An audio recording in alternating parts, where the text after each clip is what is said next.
responsible for each other.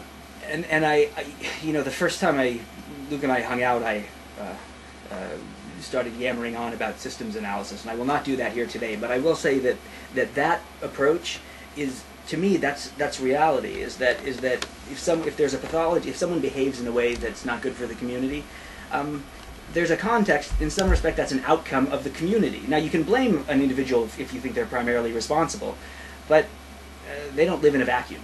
You know, there's always a context, and you can. And with systems, the idea is that you don't just look at where the problem is. You figure out how did this emerge within this system, and what's wrong with the system, rather than. So anyway, I guess I'm saying, yes, that Native American concept seems to me very much consistent with the latest and best thinking in systems analysis. I mean, the example I'm thinking of is they could never figure out who killed Custer, right? Because every time they asked one of the members of the tribe, well, who killed him? I did. I did. They all did. We all did. Right. We all killed Jesus. Right. Funny because it's true. There's maybe something there, though. Yes, there is. If you ask my brother, who is robust in his Jewish identity, he will say, "Fuck yeah, man! I wasted him, and I'm glad I did it." Like, and so there, you know. And like we crucify him every day in our unbelief. We crucify Christ anew. Every generation that stays Jewish, we crucify Christ anew. From the perspective of Christians, Oh, but even from a Jewish, like, we deny that he was anything more than a carpenter. Right. Then a what? Than a carpenter from Nazareth. Oh, right. Yeah, because we think we're not bending before idolatry, and they think we're being stiff-necked. So, yeah. Right. He was like a false prophet that it talks about in the Torah, and you know, we know how He's to handle those guys. We know what to do with those guys. We know what just to do intuitively with those guys. Jewish guys. Like, Jewish guys are badass. Really. Like, we put them to death, and we're glad. Right. Well, certainly, if you think he was a dreamer of dreams and polluting the Torah with his heresies, then good God, he got the least that he deserved. The only problem is they didn't do it earlier. Exactly, Monica. I think you guys are being hard on Jesus. No, I'm a big fan of Jesus. Oh, okay. So I was going to say, he's really just performing the Yosef story. I mean, really, isn't he? We're talking about a dreamer. We're talking about... I mean, isn't Jesus just this guy who comes along who really, really loves text-centered Judaism and then really, literally performs what it means to follow text-centered Judaism? I think that's a very plausible way of looking at it, and I personally, I've always I lived in Ireland for a long time. I love crucifixes. I think that the crucifix is a wonderful icon that I intuitively understand. I was kind of adopting what I thought was what I imagine would be the Judaic perspective, you know, and would be my brothers or people like that. So yeah, but yeah, no, I think Jesus. Look, he came along and said he tried to repeal, for example, the kashrut.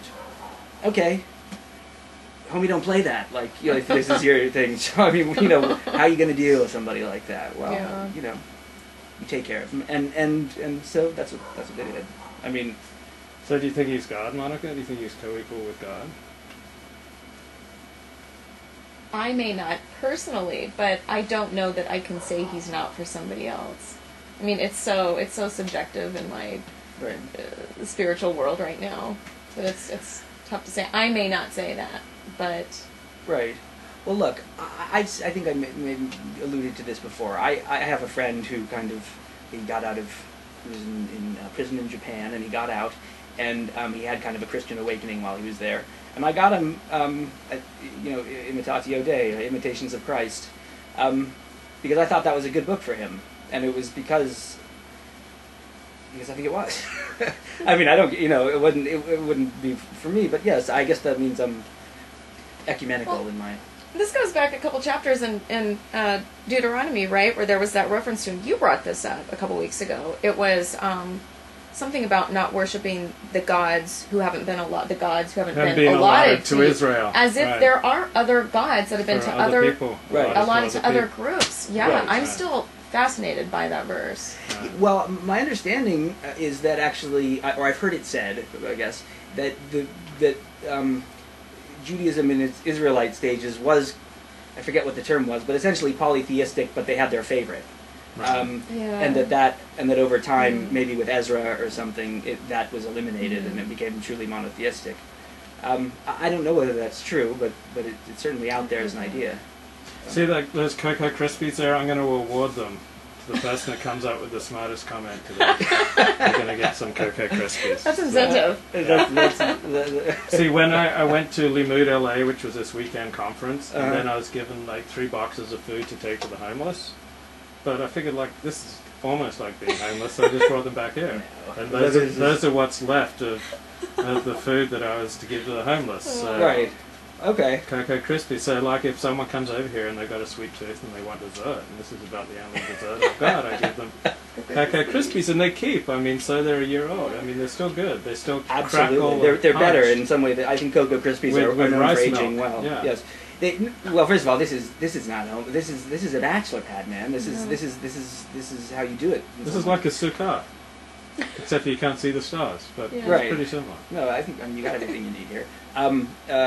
Yeah, but is that your bank book? No, this is a moleskin. It's one of my pretentious gestures. It's kind of a European artsy thing. Europeans get these. I don't know why. When you write it, you feel.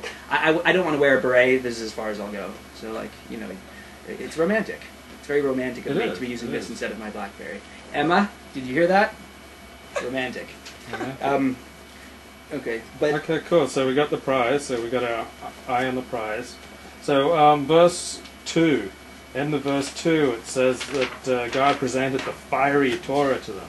I mean, this is no limp document. Right. Fiery, I think, is a very good word for describing the Torah. Yes. Well. I was saying, I mentioned last week to Luke that he asked, well, what about this do you like? And I said, I'm in some ways I think titillated by the raw aggression of the Torah. And yes, I mean it is fiery. I don't know if that's exactly the word I would use for it, but it's close enough. I mean it's certainly not limp. I mean, look, here's an example of how it's not limp. In 33:11, we're talking about the tribe of Levi, and we're saying, "Bless, O Lord, his substance, and favor his undertakings. Smite the loins of his foes; let his enemies rise no more." So that stream of thought kind of runs through the whole thing. I mean, and it's smiting the loins of your foes and obliterating the momsers. I mean, not right. I mean. You know, smashing the loins, is that like Torah talk for kicking in the balls? To me, well, I interpret it metaphorically as just like make him impotent, so that whatever he's attempting to accomplish in this world, none of it happens.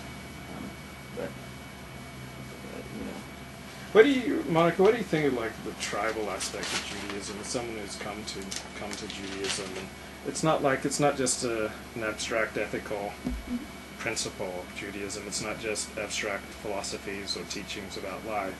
It's like a separate, distinct, holy people that the Torah and the whole system of Judaism is trying to set up, which is like got a really strong tribal aspect to it. And so you're not just devoted to abstract principles of like love your neighbor, but like you're concretely committed to preserving your group. What do you think? Yeah, except that love your neighbor is the foundation of any kind of community. I mean, you can't have one without the other. I don't think. But no, I mean that is one of the two, I'd say, big things that draws me to Judaism is the idea of community. Yeah.